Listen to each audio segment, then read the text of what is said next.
Today you're going to hear from Omar, who's one of my students and also started off as my editor.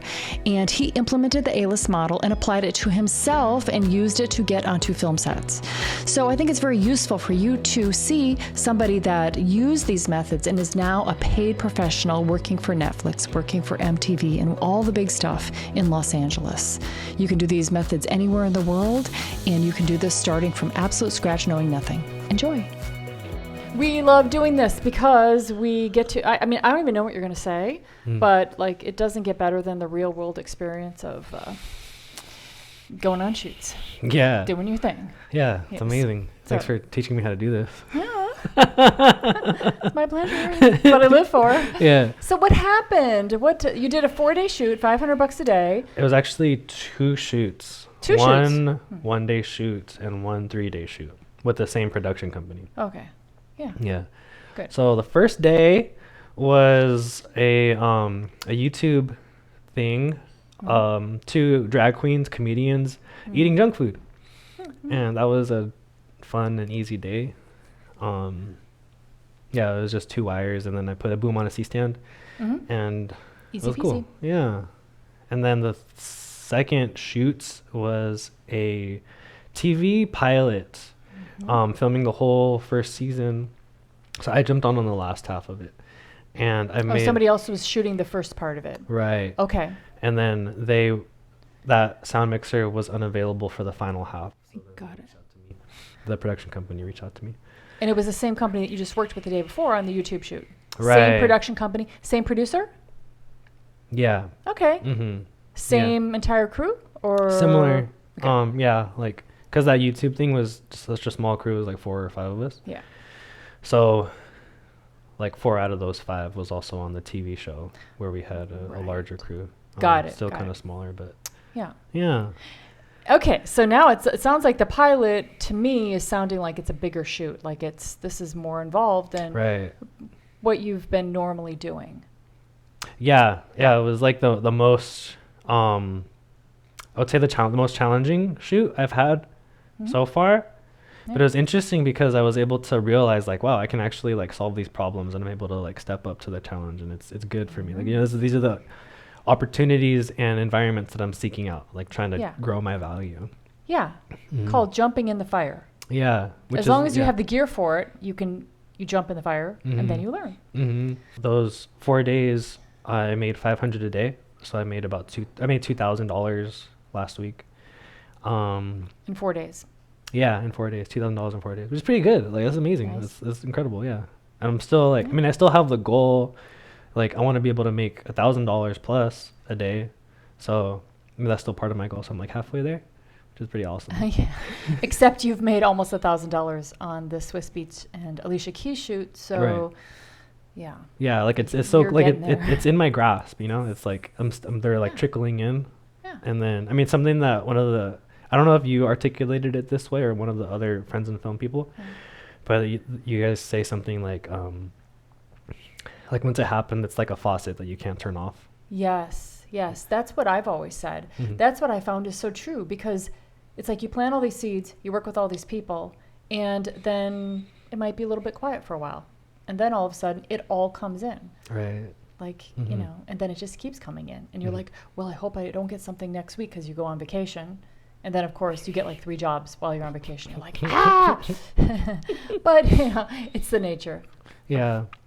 The business. And so right now, that faucet is more like the lower budget stuff. Like, I have an abundance of the lower budget work. Yeah. And now, like, the higher budget work is starting to trickle in. So I'm anticipating that a lot of work is going to come in that's higher paying. Oh, yeah. You know, that's the way I'm moving, and the actions that I'm taking, I'm anticipating. Yeah. That. I mean, absolutely. As you have more experience, they are going to know that, oh, he can handle it. He's doing bigger jobs. Oh, he just did this thing that was 4 people now.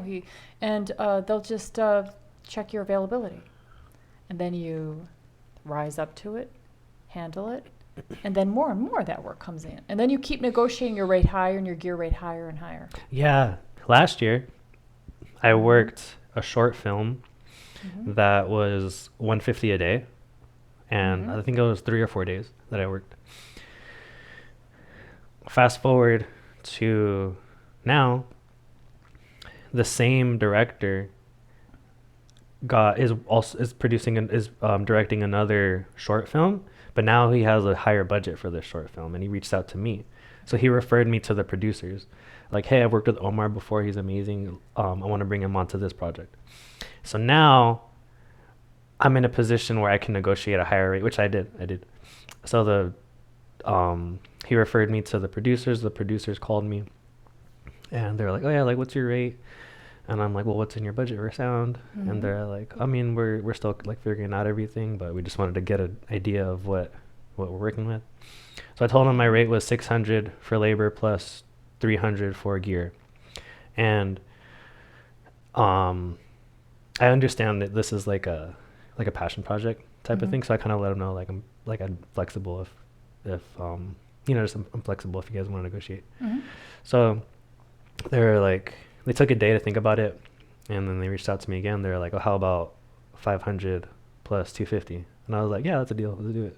So now. Yeah. So 750. Right. Exactly. Yeah. That's yeah. Awesome. Mm-hmm. Really good. Yeah. Okay. Thanks. So that's cool. It's like incredible to see how this seed that I planted a year ago, where I made 150 a day, it turned into this opportunity and another seed, or the fruit of that seed, that I'm making 750 or 725, 750. Yeah. Right. Now, do you know what you have to do on this short film? Like how many people they have? Right. Yeah. There's 4 actors. Most of it's going to be shot inside. There's one scene outside, which is very short. Yeah. So I have a general idea. Okay. Yeah. Okay. Now you can handle that. Yeah. I've done it many times before. Yeah. This thing, last week I had the most wires like on people. I had 8 wires out with one boom and a boom operator. So that was like a challenge, but it was cool. It was fun. It was chaotic. All of that through the mix pre? Yeah, mix pre 10. That has, that's got 9. No, it's got 10. Yeah, it has 8 like XLR inputs. Yeah. And then like there's an auxiliary in that counts as 2, but it's only 1 input, which is kind of weird. Yeah.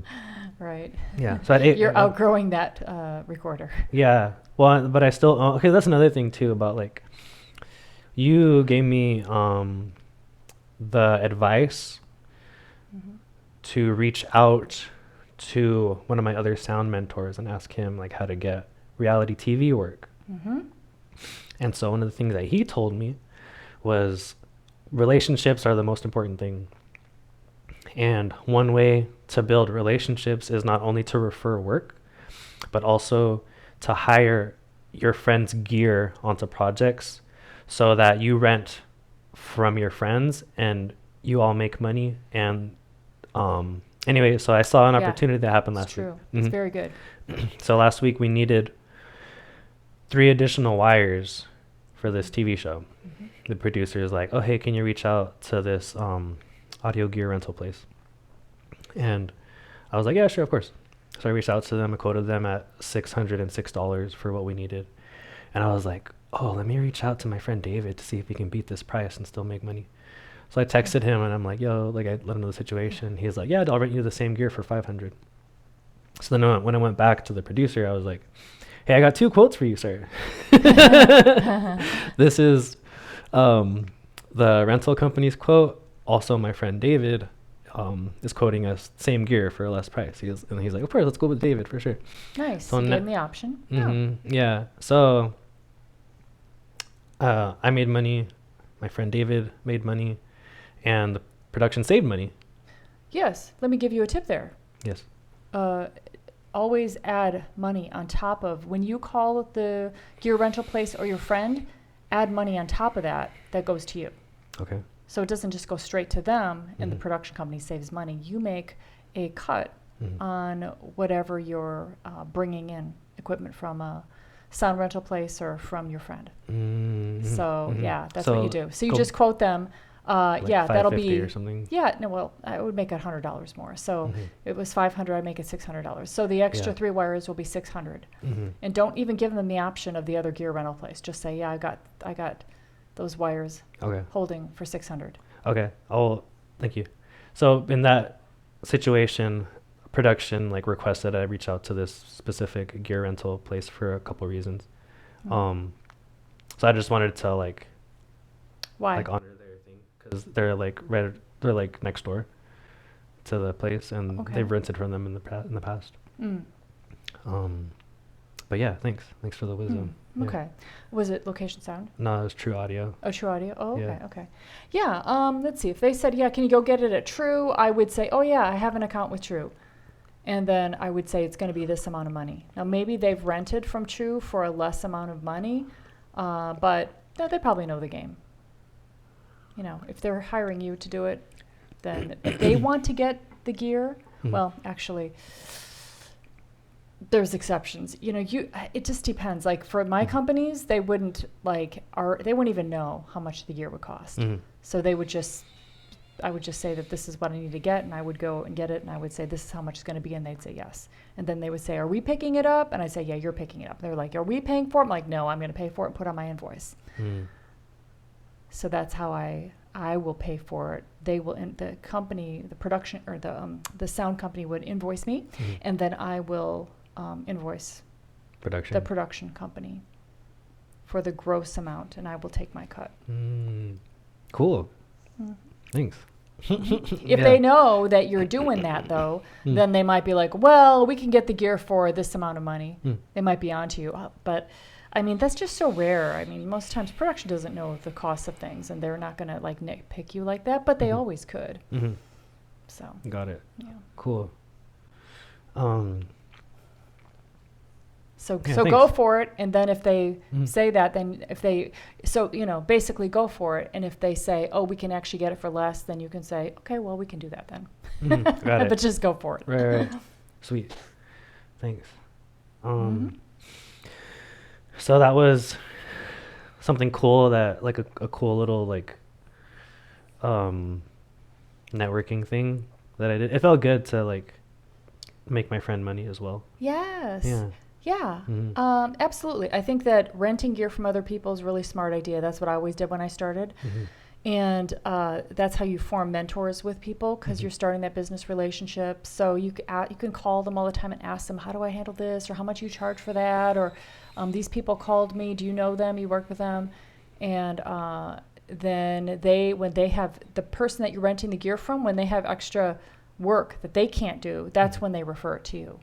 I mean, that's what happened to me all the time. Yeah. So that's what I'm anticipating for myself as well. Yeah, for sure. That's how it happens. Okay. And then things went wrong with the gear that I rented. A couple things happened. One of them was you seem I don't know, trepidatious. Like, it was so weird. I couldn't get a signal on one of the things. And I was like, why isn't this working? And then I tried it again later, and it worked. And then I called my friend that I rented from, like, hey, like, I can't get a signal on this. Like, what's going on? And then I tried again, and it worked. And I'm like, oh, never mind. I got it working. I don't know what I did before. And then on set, I was like, oh my gosh, it's not working anymore. Oh, when it wasn't working, were you on set yet? Or were you just prepping everything? Both. It happened when I was prepping things. Okay, so but you were on the shoot. Yeah, I was on the shoot. So there's multiple instances. I don't know how to tell this story. Like, just try. Yeah. First location was a house, and I had the gear with me, and I had my gear. So I started like switching out my gear for the rented gear, and like to get familiar with it. I didn't need it that day. I didn't need all the wires that day, but I was still like, I wanted to use the gear. Very smart. Yes. Okay. So the day before you started prepping with these extra wires to get prepared for the next day. Yeah. Okay. Very smart. Good job. Yeah. Thanks. So when I was doing that, I wasn't getting a signal on one of the things. Yeah. Perfect. But you weren't on the spot yet. So. Right. Yeah. It's okay. Yeah. That's, yeah. So, I was just like, okay, fine. I have time tonight. I'll figure it out later, because I have to prep for this other scene and stuff. So that shoot goes well. That night after the shoot, I'm trying to make the thing work, and it doesn't work at first. Then I text my friend, and we talk a little bit, and then I get it working, and I'm like, oh, that's weird. It's working now. I don't know what I did differently. It seemed like I did the same steps. Yeah, because it's pretty much turn it on, and then scan it and connects. Yeah. Okay. Then the next day, I had to, and this is like one mistake that I made. I was gonna change out my mixer for the one my boom op was bringing, so I had room for all the wires. He has a mix pre 10, I have a mix pre 6. Okay. And so we're setting up the thing. We only needed 2 wires in the morning, and in our little prep room, I got a good signal. Everything was fine. And so I worked this boom up before many times. So I'm like, I go wire up talent. Here's the transmitters. And he wires up talent, and then he comes back and we have to go and shoot the scene. And I'm like, oh my gosh, that's weird. I'm not getting a signal. On what? On the receiver. On all, I mean, but you have a bunch of, how many are out? Right. How 2. many wires are out? Oh, just 2? Yeah. Oh, okay. Yeah, I was like, that's so weird. Like, the things are on. I got a signal. It was working literally a minute ago.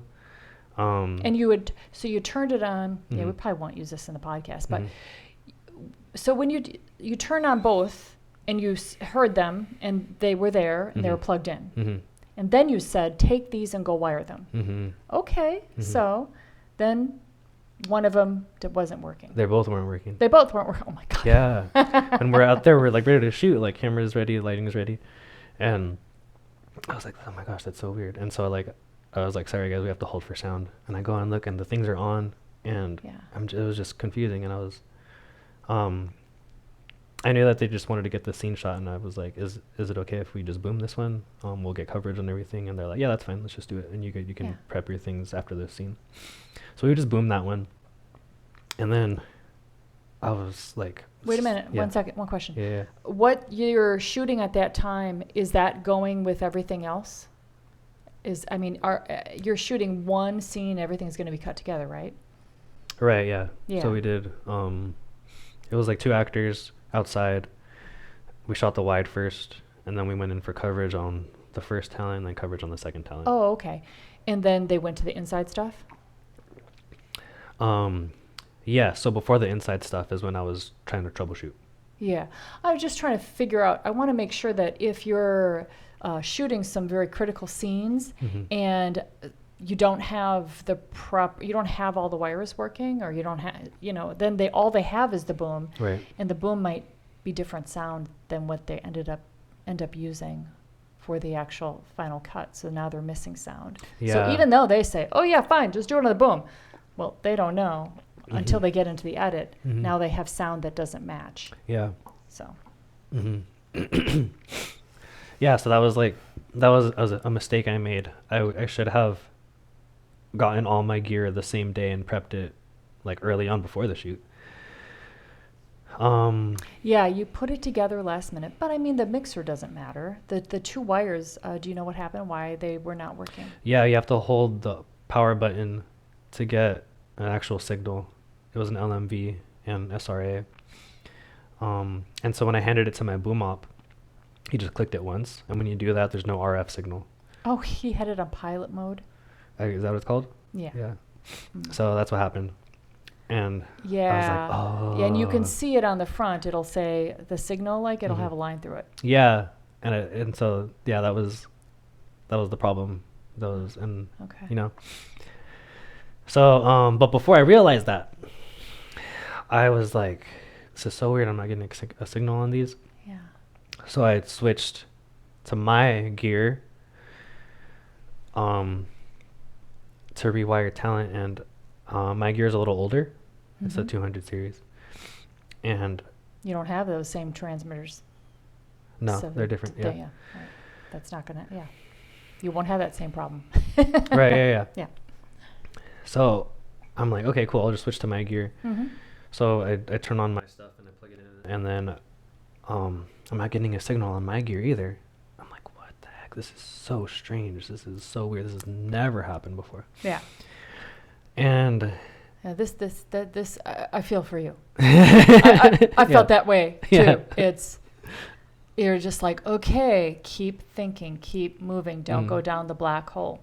Right. Yeah. And I feel like I was able to remain calm and level-headed and still solution-oriented through all of this, which I'm very grateful for. Yeah, it is. It is a really good practice for you because it'll happen again.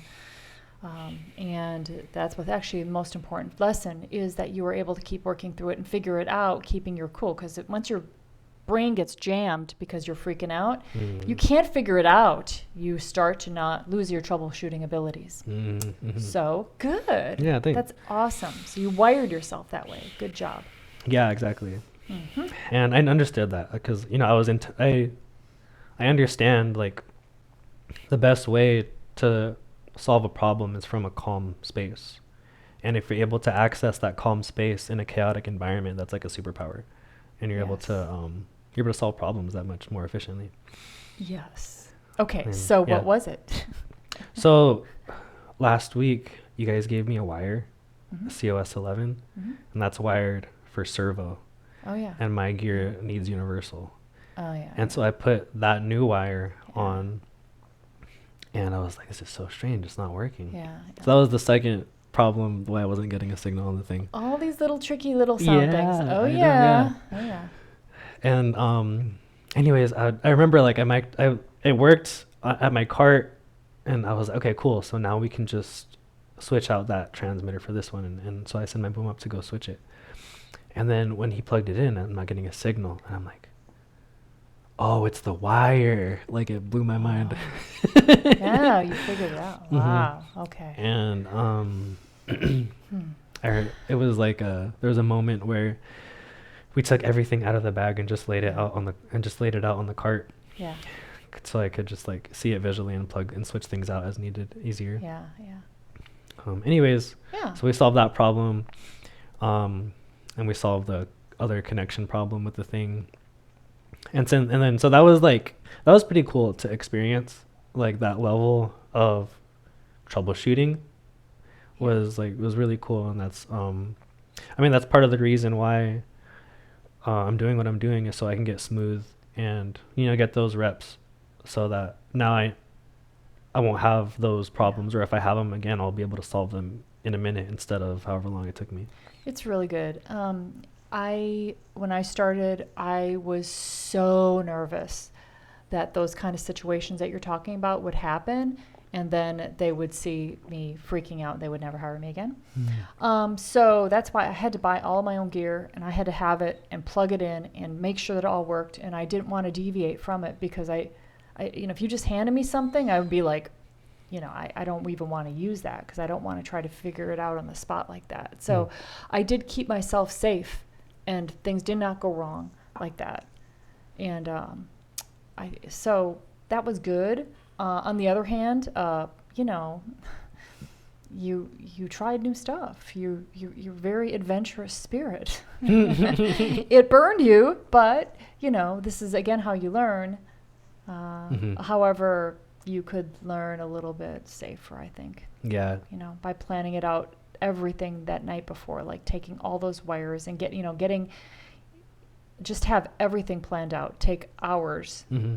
And if your friend is bringing in a piece of equipment, get that piece of equipment the day before, plug it all in, and just label it all, know every single thing, and put new batteries and everything. Just have everything done.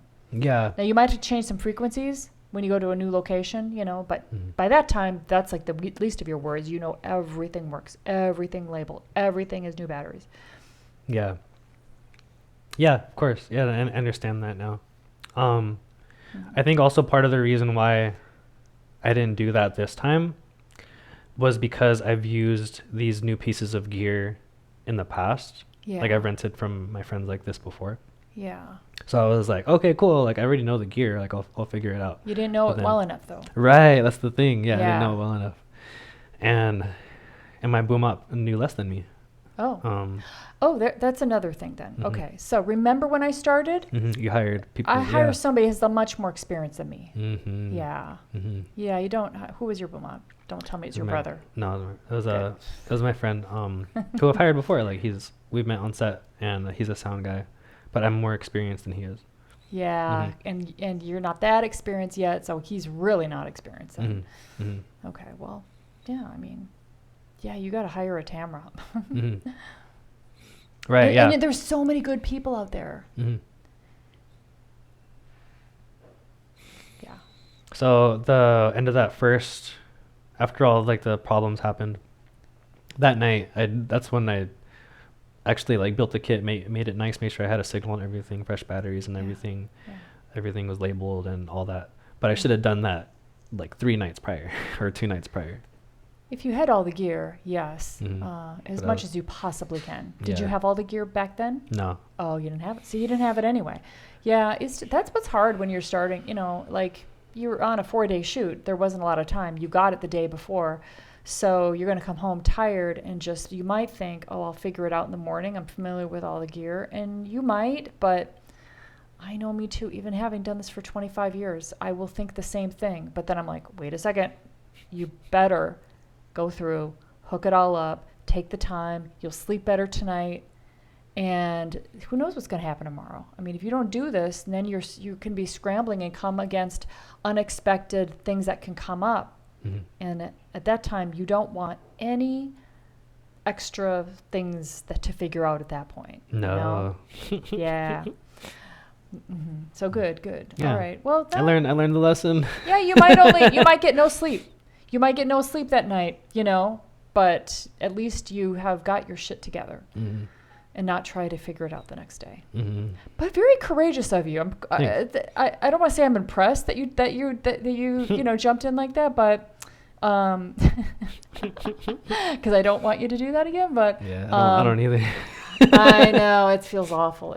But I'm still, it's interesting that you did jump in like that and say I'll figure it out as I go, because that's actually probably a very good quality that you have to know that you can figure it out as you go. And you did, and you got them what they needed at the end of the day, right? Yeah. Yeah. How do you think you'll get hired again? Yeah. Yeah? How do you know for sure? I mean, because they know I care. Like, they know I care about my job. They know that. Throughout the shoot, me and my boom up, we cared about what we were doing. We wanted to make sure we're getting this. And I know that came across because I'll tell you another reason why, but go ahead. Yeah. Oh, I can't. I don't know. It's just like the way we care, we told them to like. You can tell. Yeah. You can tell when people are going to hire you again. Mm-hmm. But here's the thing, they know that you're newer, and that's why the rate is much lower. Mm-hmm. And they're asking you to do a lot with all that many wires, and if they're professional, they know what that means. So they know that they put a lot on your lap for a newer person that's willing to work for that rate. So that's why it's acceptable to them. And it's like, okay, yeah, this guy, he took it and he's figuring it out, and we know that it's a lot, and look, he did figure it out. So that's awesome. Yeah. If they wanted to, have somebody that's like, oh yeah, 8 wires, my gear, all that come in, they're going to be paying $2,000. So they paid, how much did they pay? $500. $500 for my labor, yeah. Plus the $500 rental for my friend's gear. Yeah, $500 rental, but no rental for all of your wires. No. All your stuff. Mm-hmm. Yeah. That was a flat rate, flat $500. Yeah. Okay. Well, so from now on, it's not going to be that anymore. Mm-hmm. Yeah, your rate is $500, and then your gear should at least be $100 per wire. I mean, you got to get it up there. Yeah, and that's why they'll hire you again, because they're like, yeah, this guy is inexpensive and he cares, and he's hungry and he's new. But they got to start paying. Mm-hmm. Cool. That's a lot of wires. And so that's what having that experience. The day after this TV show, that's when I negotiated with the producers on this other short film that I had brought up earlier. Oh yeah. Mm-hmm. So that I felt like, I felt good and like confident saying like, oh, my labor is $600 plus $300 for gear. Yeah. You know what I mean? Because I just had that experience. Yeah. Mm-hmm. Like I saw what the production was willing to pay to rent the gear that they needed, and the reason why the producer is asking my rate is because one of the reasons is to see like what level I'm at. Yeah. Mm-hmm. You're so right. So if I tell them this like higher rate, then they're like, oh, okay, like he knows what he's doing and he'll do a good job. and like his time and his equipment is worth this much. And then they feel confident in my abilities because I'm confidently telling them a higher price. And Isn't then that like funny how that happens like that? I mean, it's beautiful. Like it's cool. Like it's makes a lot of sense. And then like in their budget, they negotiated a slightly lower rate, which I'm still happy to take. I'm making 500 plus 250. You're making $750 for doing a short film. Yeah. That's amazing. Yeah. That's really good. Yeah. A big budget director called me for a shoot. 300 across the board, every single person, including the DP. And these are people, that their day rate is $1,000 a day. And I'm not sure what they're going to come up with gear, but it's probably going to be 600. But they asked if we could do 16 wires. That's a lot. 16, yes. So 16 at $100 each is $1,600 just in itself in of wires, plus another at least $1,000 for gear. So that's $2,600 just in gear. Mm-hmm. And then on top of that, yeah. So they're asking for a huge favor.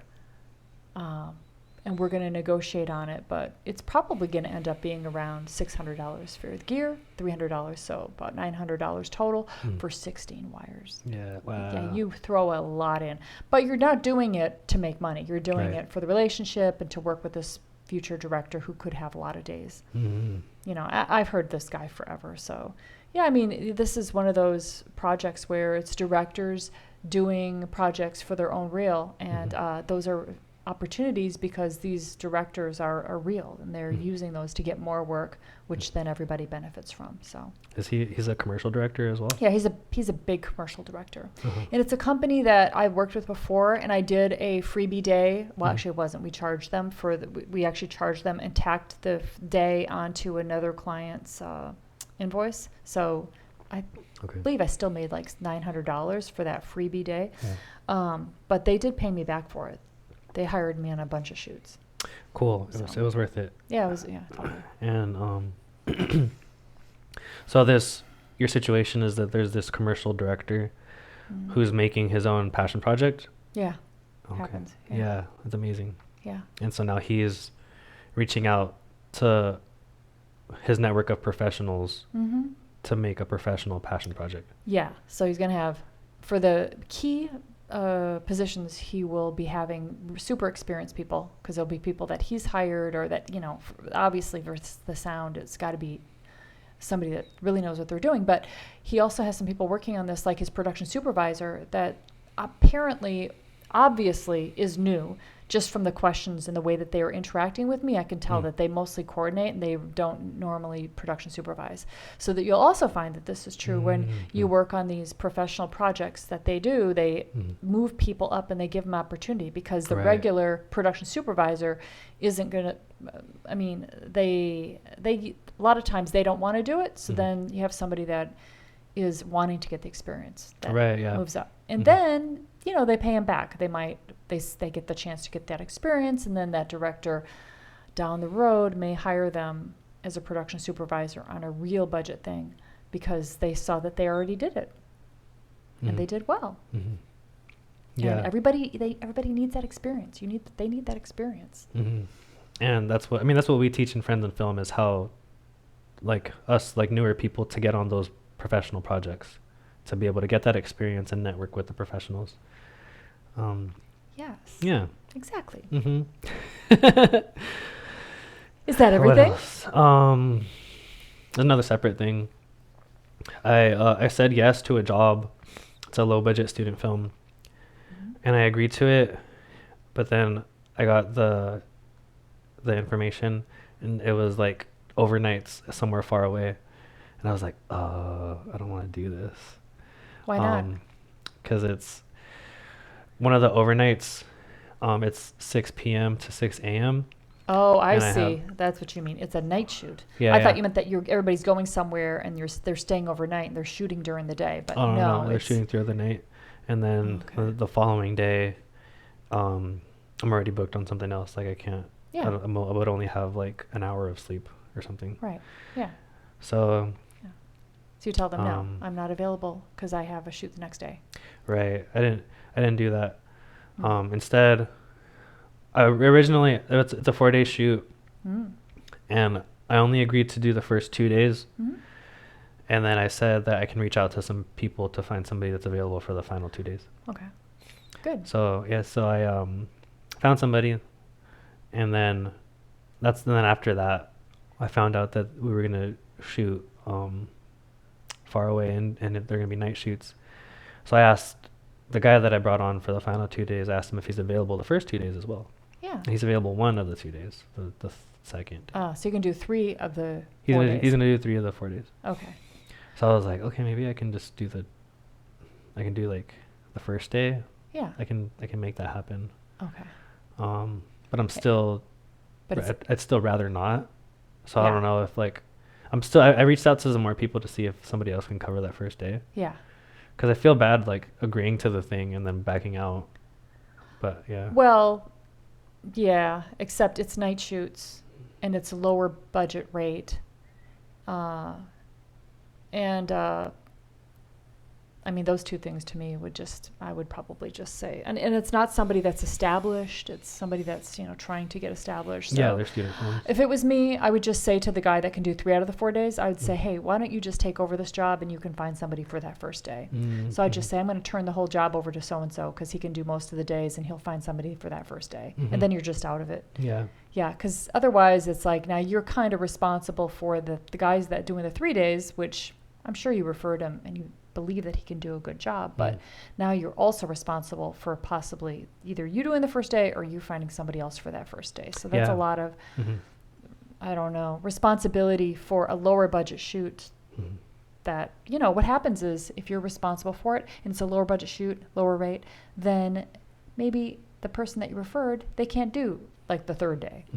Now it's back to you again. And now you're, everything's going through you. So although that's good to refer people work, if it's lower budget and it's far away and it's night shoots, well, that's just not too attractive across the board for the people that you're referring work to. So, yeah, I should just turn it over to the guy that I can would, do yeah, that. I would just, for something like that, I would just turn the whole thing over. Okay. Yeah, I see. That's what I'm gonna do. And I did ask him, the guy I referred, I'm like, hey, do you know anybody that'd be available and interested? And he's like, yeah, I think so. So that's where it's at. So he's probably going to find somebody for the first day. So now I'll just talk to the producer and director and let them know that I'm turning over the job to my friend, the new guy.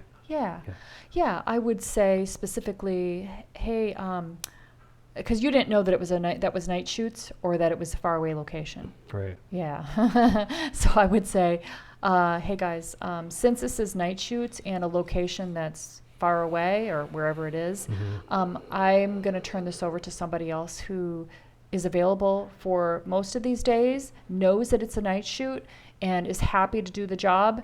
And I'll hit you guys up or hit me up on the next one. Appreciate the opportunity. Good luck on your shoot. Cool. Yeah, that's what I'm going to do. Good. I don't know, actually. I might still the first day.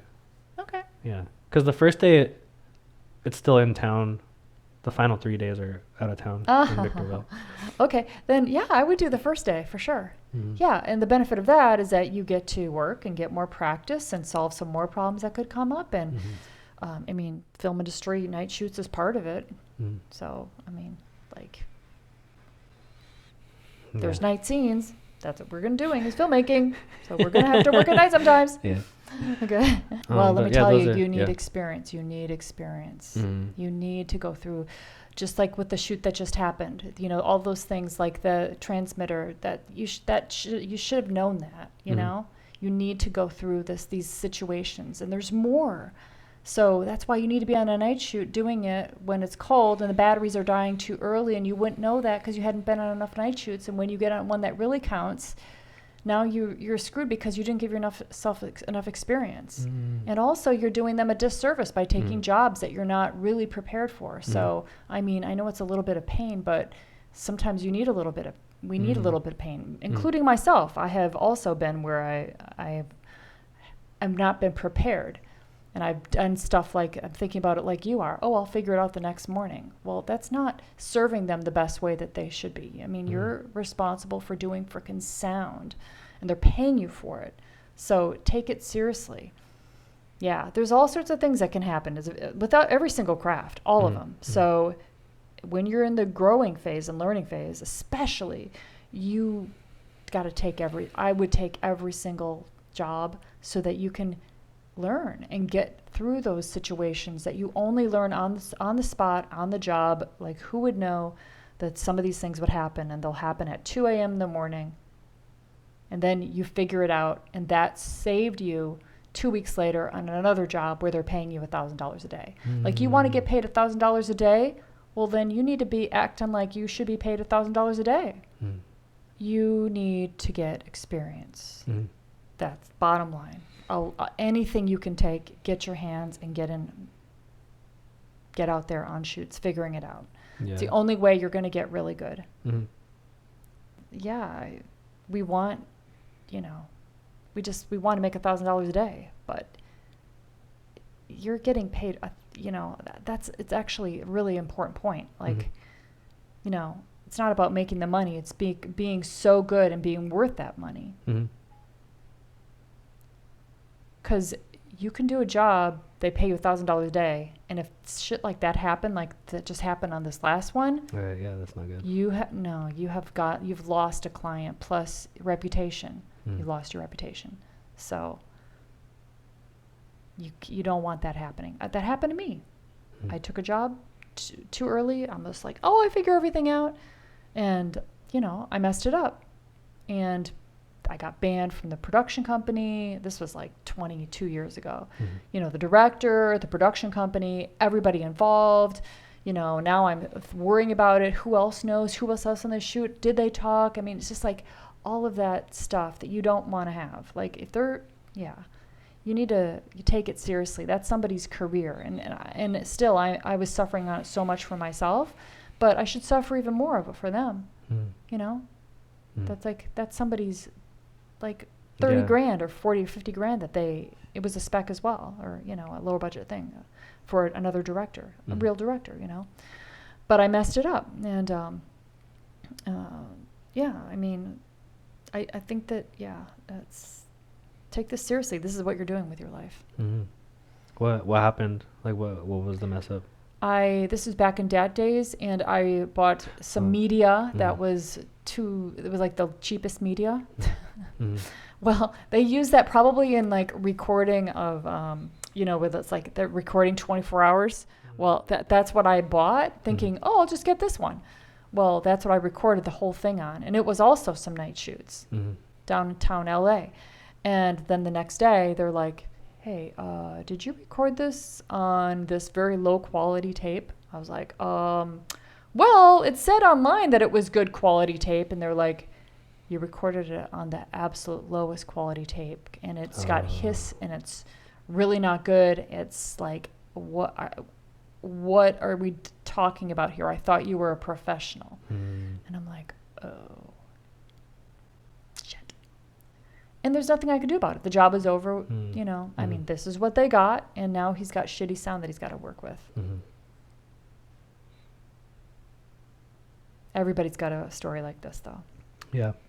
I mean, that was pretty dumb. I should have reached out to my mentors, but, hindsight is whatever, 50-50, so. 2020. 50-50. Yeah, just try to avoid as much as you can of these mistakes, especially since you're getting into the professional world now, and you cannot have mistakes like that you just said happened. Right, yeah. We got to make the mistakes when it doesn't count us, when it doesn't cost as much. Where it doesn't cost as much. So, okay, good. Yeah. Good job. Yeah, thanks. You too. And that's it for the podcast episode for today. Thanks for joining us, everybody. Yeah. Thanks so much for listening. And if you want to take your career to the next level in the film industry, go to friendsinfilm.com/join. That's friendsinfilm.com/join. You can sign up for our mini course, learn about the A-list model, and then you can take it all the way and do the A-list program. So that's friendsinfilm.com/join. Thanks so much for listening. Have a great day, everybody.